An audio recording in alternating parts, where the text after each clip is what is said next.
Hi guys, one of the coolest things about making your own watch is the freedom of choice when it comes to the parts and sources. Welcome back to my channel. Today I will show you how to put together this Seiko Mod with a brand new NH35 movement and spare parts from other watches that I salvaged, so I hope you like it. So for starters, this case is from a watch that was severely damaged by water, so I had it soaked in ethoxylated alcohol cleaning agent and coated it in aluminum oxide base cream. This is because I really want to give this watch some luster and make it look nice and shiny, so I really took my time and clean it as thoroughly as possible.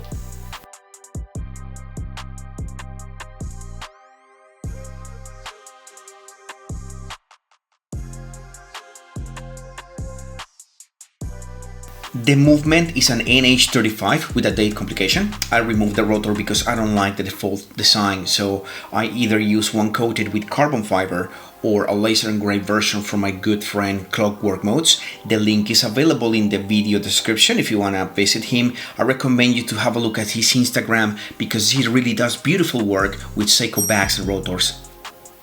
When placing the rotor on the movement, note that I do not use metal tweezers.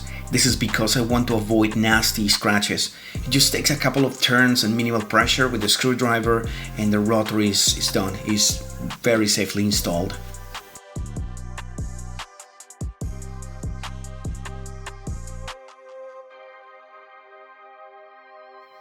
I test the movement and then proceed to fix the dial, which is in this case a rhodium color dial that I extracted from another watch. It seems in very good state and my opinion is fit for purpose, so well, why not recycling it? I installed the dial and then tested to ensure that the date number fits perfectly into the square on the dial as I rotate the crown. It's a small detail, but I just want to make sure it works properly. I clean it up to remove any dust or lint, then remove the stem.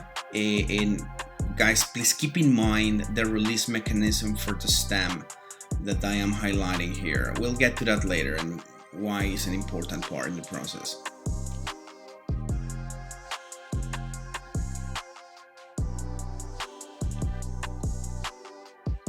Now I'm fixing the hands, and as you can see there is a bit of oxidation in the hour hand, and this is because I rescued the hands from a watch that was severely water damaged.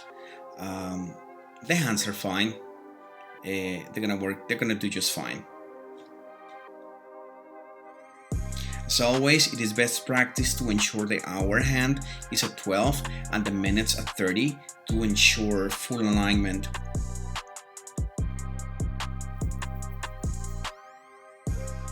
Watch out for the amount of pressure that you exert when installing the hands, because you could bend them and then they will be stuck to the dial. Observe that there's a gap of at least 2 or 3 millimeters between the hands and the dial.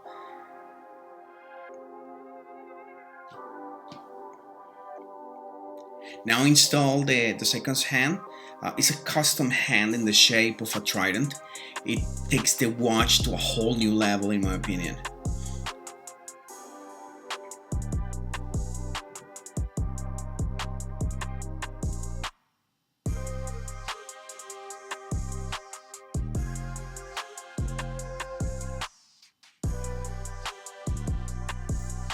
Now I set the case on the movement and the watch starts taking shape.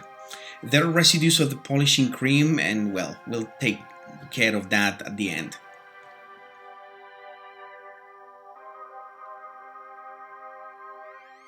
The stem comes out of the factory at 22 millimeters, but for this model we will cut it to 16. Please observe the black mark that I made with permanent pen. So that's my mark and I'm just gonna cut it.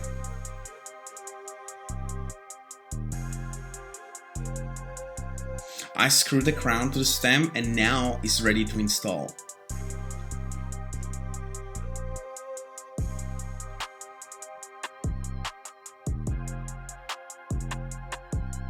Now remember the stem release mechanism I showed you at the beginning. Well, to put the stem back, you simply click the release mechanism and push the stem all the way in. You can, I don't know, stop or slow down the video to see this step at your own pace, because, well, you will be surprised how easily is to damage a movement if this step is not done correctly. So watch out.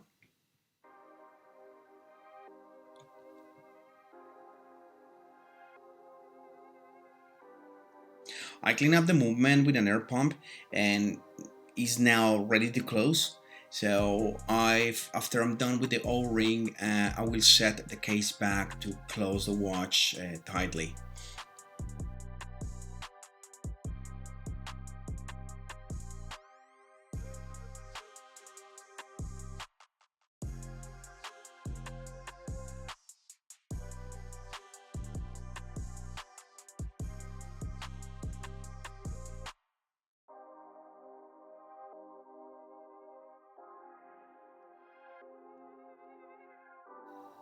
The movement is working smoothly, and now I'll finish the build by installing the strap.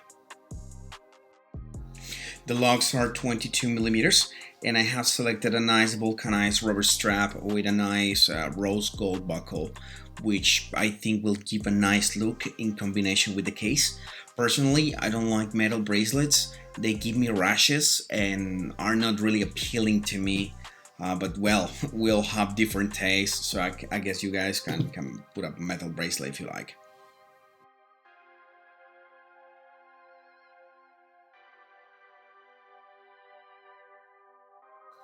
I don't know anyone who doesn't like a flawless crystal, so I won't stop until it's perfect. Therefore, I made sure the watch has a scratch-free finish. So I applied a polymer base abrasive and gave it one last complete polish.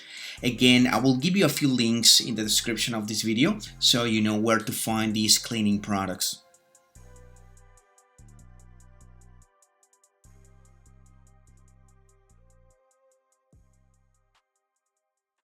So this is the final result. I hope you enjoyed this video and you find it educational.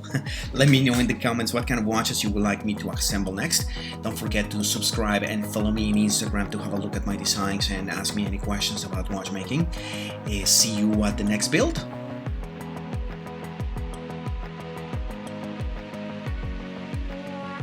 Why is it hard on my